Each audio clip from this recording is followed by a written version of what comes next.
Ya, Assalamualaikum warahmatullahi wabarakatuh. Saudara-saudara dan teman-teman semua, apa kabar? Alhamdulillah kalau dalam kondisi sehat walafiat. Kita lanjutkan materinya dengan aspek pemasaran. Ya, aspek pemasaran di dalam studi kelayakan ini. Aspek yang penting di dalam menyusun studi kelayakan. Mengapa penting? Karena produk yang kita buat, produk yang kita akan produce, tentu tujuannya adalah untuk pasar. Oleh karena itu begitu penting. Yang dibahas di dalam studi kelayakan diawali dengan proses bagaimana target pasar yang akan kita pilih. Jadi awalnya tentu dari STP, ya, segmen pasar. Segmen pasar mana yang akan kita pilih, ya. Jadi kelompok pasar yang mana yang akan kita pilih. Secara teoritis bahwa kita memilih pasar atau mengelompokkan pasar itu bisa berbagai dasar.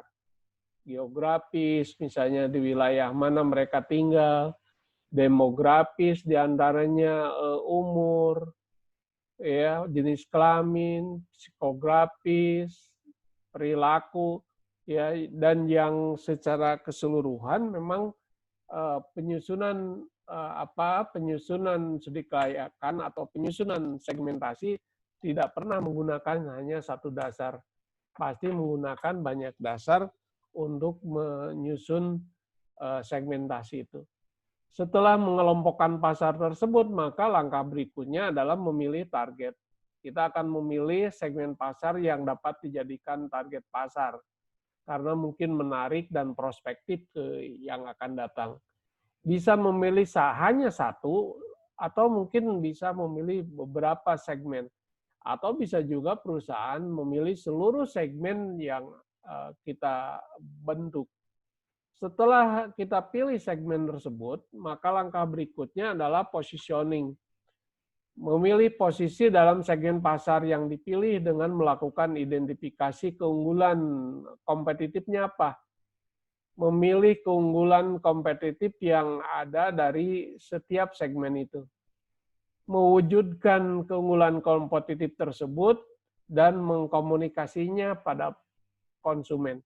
Jadi positioning ini harus dikomunikasikan, ya, sehingga dengan komunikasi tersebut maka segmen produk atau segmen merek, segmen perusahaan bisa terbayang atau bisa terbaca oleh pelanggan. Bahkan nanti akan membentuk citra atau image dari perusahaan tersebut.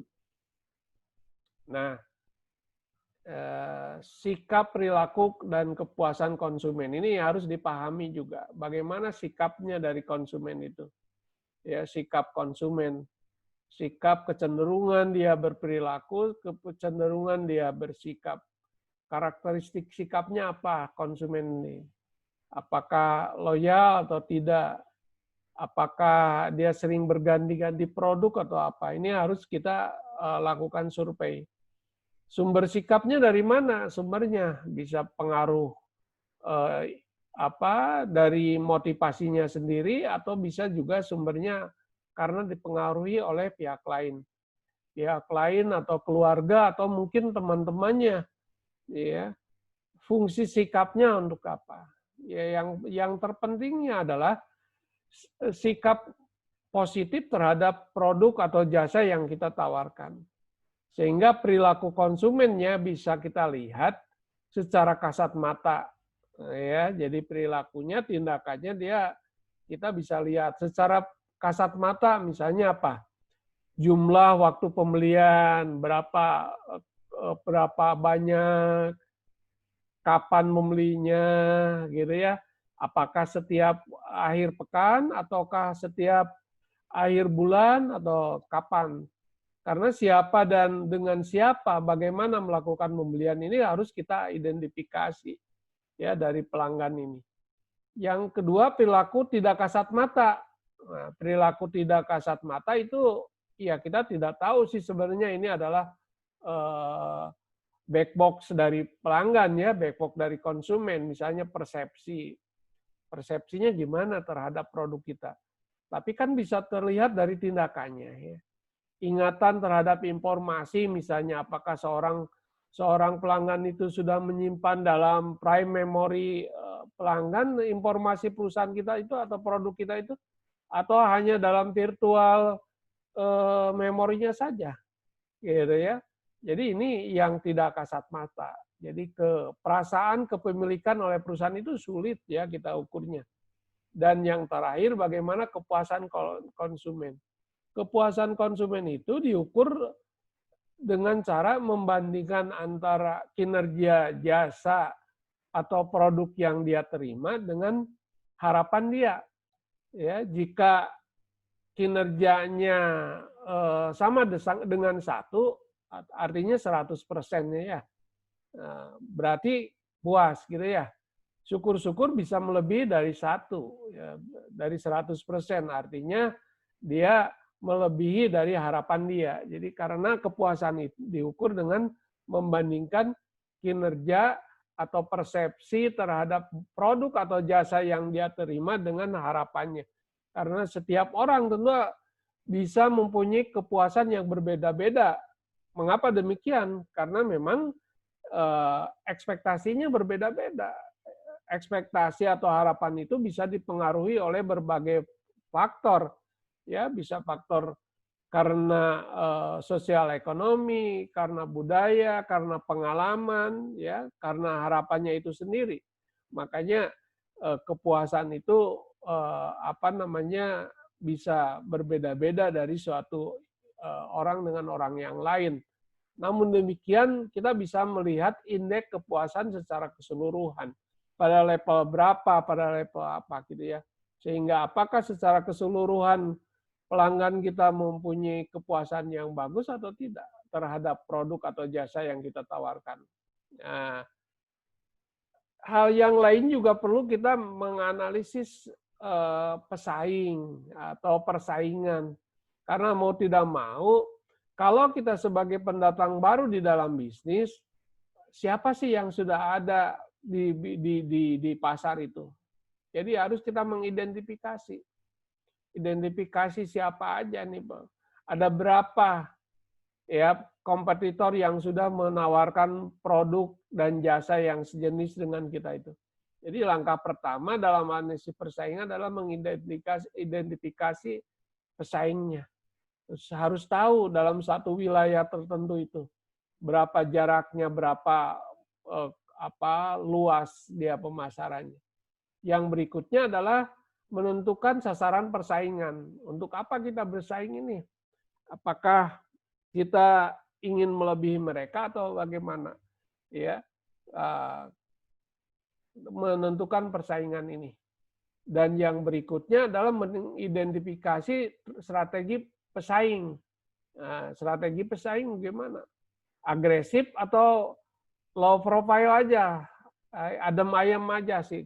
Karena datangnya kita pembisnis baru ke industri mereka, apakah dia adem-adem aja atau bagaimana? Ada reaktif gitu ya si pesaing ini. Berikutnya adalah menilai kekuatan dan kelemahan pesaing. Jadi setiap kelemahan pesaing itu adalah menjadi peluang bagi kita untuk masuk ke dalamnya. Artinya kalau kita adu kekuatan kan tidak mungkin ya. Adu kekuatan itu begitu mahal biasanya. Ya contohnya adu kekuatan tuh kalau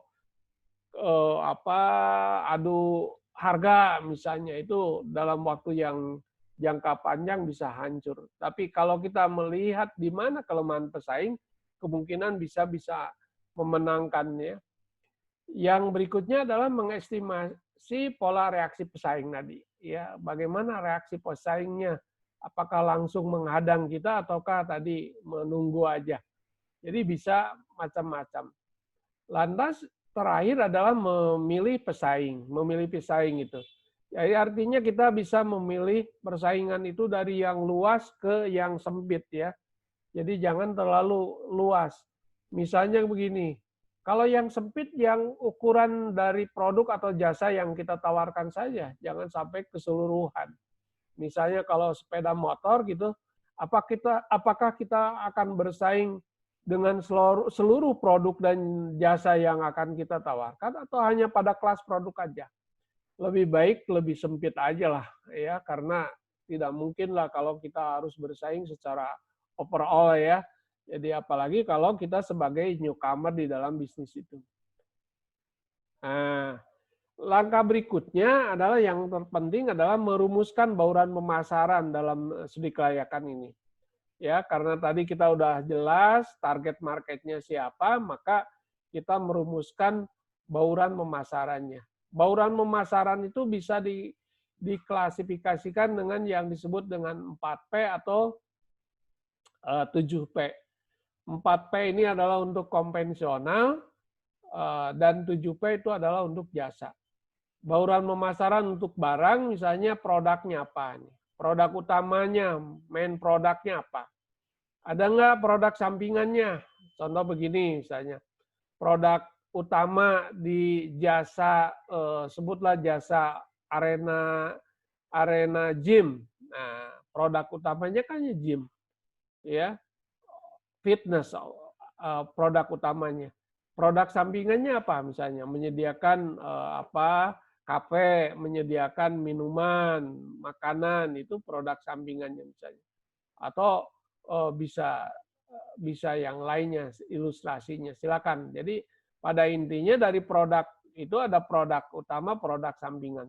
Atau kita pendekatannya yaitu dengan produk mix ya, produk mix, bauran produk, baik kelebarannya, kepanjangannya atau variasinya itu semakin banyak kelebarannya tentu semakin banyak juga nanti ke variasi dari produk dan jasa yang akan kita tawarkan. Lantas yang variabel yang kedua adalah harga. Harga ini adalah pengorbanan konsumen untuk memperoleh barang atau jasa tertentu. Di dalam bisnis, penetapan harga itu adalah sesuatu yang sulit ya. Apakah kita akan menawarkan harga sama dengan pesaing, di atas pesaing, atau di bawah pesaing? Kalau kita sebagai pebisnis baru mau menawarkan harga di atas pesaing, kita harus berkaca atau menilai apa sih uniquely dari produk yang kita tawarkan. Apa sih uniquely dari jasa yang akan kita tawarkan kalau kita menetapkan harga yang lebih tinggi dari kompetitor yang sudah ada, dari pesaing existing yang sudah ada. Jadi harus benar-benar pertimbangannya. Karena harga ini akan mempengaruhi customer value nanti. Semakin tinggi harga yang kita tawarkan, tentu bagi perusahaan profitabilitasnya tinggi. Tapi customer value-nya akan turun ya, karena pengorbanan konsumen akan semakin besar. Yang berikutnya adalah distribusi. Distribusi ini nyangkut mengenai bagaimana menyampaikan produk atau jasa sehingga siap untuk dikonsumsi oleh pelanggan. Mau berapa channel, mau berapa tingkatan distribusinya. Apakah mungkin jangka pendek kita langsung ke konsumen, ataukah kita akan melalui distributor ke pengecer baru sampai kepada konsumen, atau yang mana? Sekarang cenderung dalam usaha bisnis baru misalnya dengan online ya, dengan online itu ya itu adalah pemasaran langsung ya, distribusi langsung kepada konsumen. Yang berikutnya adalah promotion. Promotion juga ini merupakan komunikasi pemasaran yang disampaikan kepada pelanggan untuk mempengaruhi supaya konsumen membeli produk atau jasa sesuai dengan harapan kita promosi. Ada bauran promosi. Bauran promosi atau sebut dengan promotion mix. Kita pilih bauran promosi yang mana yang lebih relevan bagi kita. Ya, karena banyak sekarang ini. Philip Kotler menyebutkan promotion mix ini ada 8 elemen ya. Mulai dari periklanan sampai dengan direct marketing atau public relation, ini promosi. Mana yang relevan yang bisa? Ya, kalau sekarang ini cenderung dengan menggunakan online. Dengan online ini lebih efektif dan lebih kena sasaran ya. Dengan sosmed sekarang ini lebih efektif gitu ya, promosi sekarang ini. Nah, untuk jasa tidak cukup hanya dengan 4P tadi. Jasa itu harus mempunyai tambahan yang disebut dengan people, physical evidence, dan proses.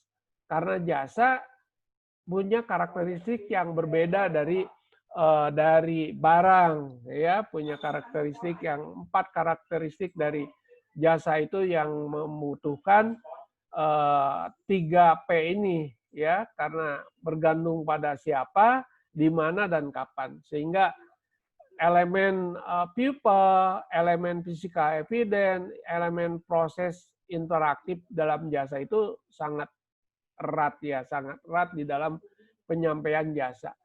Ini saja mungkin ya. Jadi ini yang harus dirumuskan di dalam studi kelayakan dan diimplementasikan secara jelas, bukan hanya teori ya. Jadi untuk studi kelayakan bukan kita menggunakan teori, tapi applied di dalam aktivitas bisnis. Apakah mau menggunakan 4P ataukah 7P, dan jelas people-nya berapa orang, orang apa yang bekerjanya, mengerjakan apa, physical evidence-nya bagaimana, ruangannya, tempatnya, lokasinya di mana, terus prosesnya bagaimana, schedule-nya, jadwal, dan sebagainya.